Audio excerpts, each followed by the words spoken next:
In this Photoshop exercise, you are going to need the clone tool image from the color corrections folder in the Campus Share Drive. When you open it up, this is what it looks like. What we want to do is we have a picture of some of the buildings in Rome. And we have a lot of people out in front of the buildings back here. That's probably too many to get rid of, but we have a couple of people that popped in right in front of me when I was taking the photos, and so we do want to get rid of them. So I'm going to start off by duplicating the layer so that I am using the non-destructive editing method. And then I'm going to come up here and I'm going to find the clone stamp tool, which is right here. Now the clone stamp tool, when you open it up, it has sizes, it has hardness, the type you want, the blend mode, how much opacity and flow, etc. So there's several different settings that it has. If I click down here, notice that it gives me a pop-up. Photoshop is usually pretty good when you use a tool incorrectly. It tries to correct you, so you always should read it when you get a pop-up. It tells us the clone stamp could not be used because the area to clone has not been defined. And if you Alt-click, you can define a source point. So find the Alt key on your keyboard. It's right next to the space bar. And basically what we want to do is we want to define an area that we're going to copy the pixels from. That's the source point. And notice how when I hold down the Alt key, it turns into like a crosshair. So I click on it. That's my source point. Now I can come over here and you see the little crosshair, how it's going back and forth. It's basically keeping or showing where it's taking pixels from. Every once in a while, you actually have to redefine where your source point is. I don't know if you can see this little diagonal line down here. So I am going to have to redefine so that I can get that.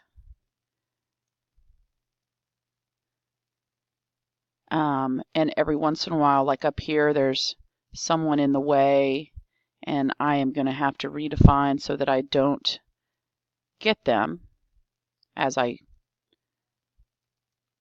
get rid of this guy. Okay, so depending on how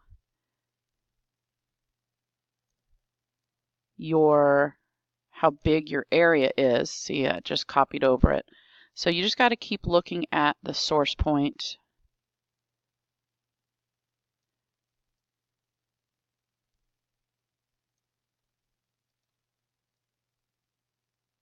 There we go. And then I'm going to copy down here again.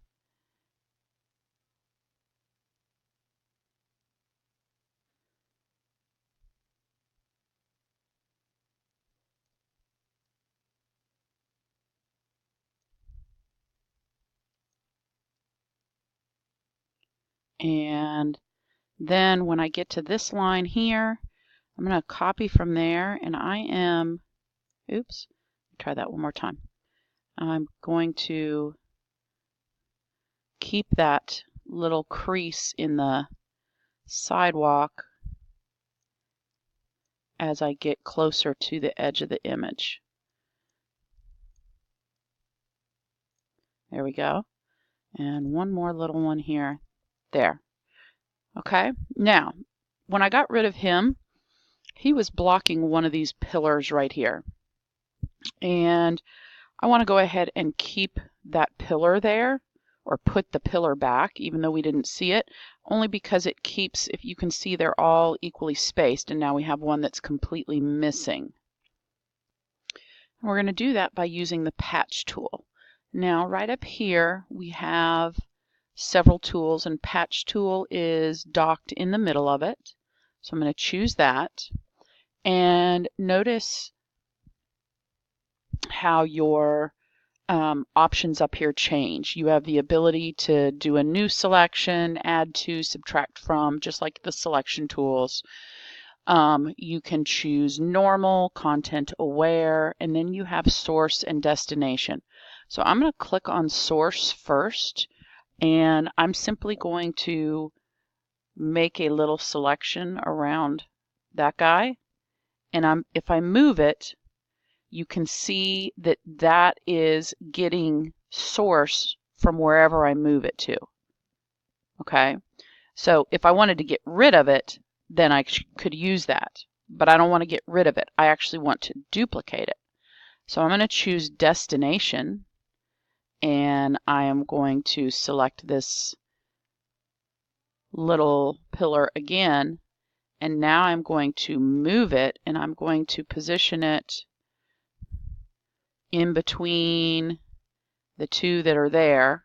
That looks about right. So now I can deselect, and I have another pillar there.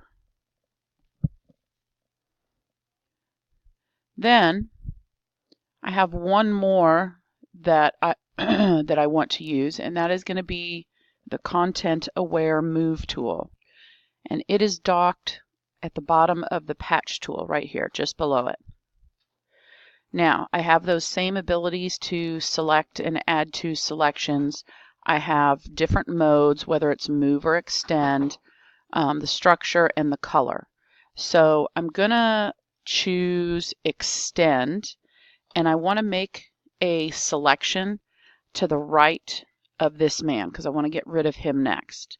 So let's say that I come up here and I choose an area without any people in it, and I finish my selection. Okay, now all I have to do is move this, and it doesn't have to move straight across, but I can move it and drop it right over the man.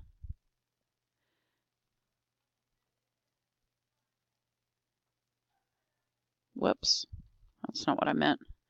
Okay, and then I would have to get it again, let go of it, and get it again in order to get rid of him altogether. So it required like 3 different ones. Now when I did, obviously it got rid of the excuse me, the couple of posts in here. So I would need to go back and use my patch tool to fix that again. And I might, based on the direction that the sun is coming, I might choose to use this one over here and replace that. And then I can do that again one more time.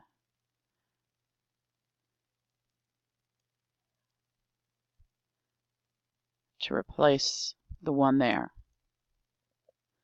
And now we have the people, the tourists, moved out of the way from the front of the photo. So I can go in and I can save as. Remember that you want to save into your OneDrive, into your Photoshop folder, and into your corrections folder. First as a Photoshop file where we put in your period number, your last name, and then keep the name of the assignment. And then one more time as a JPEG.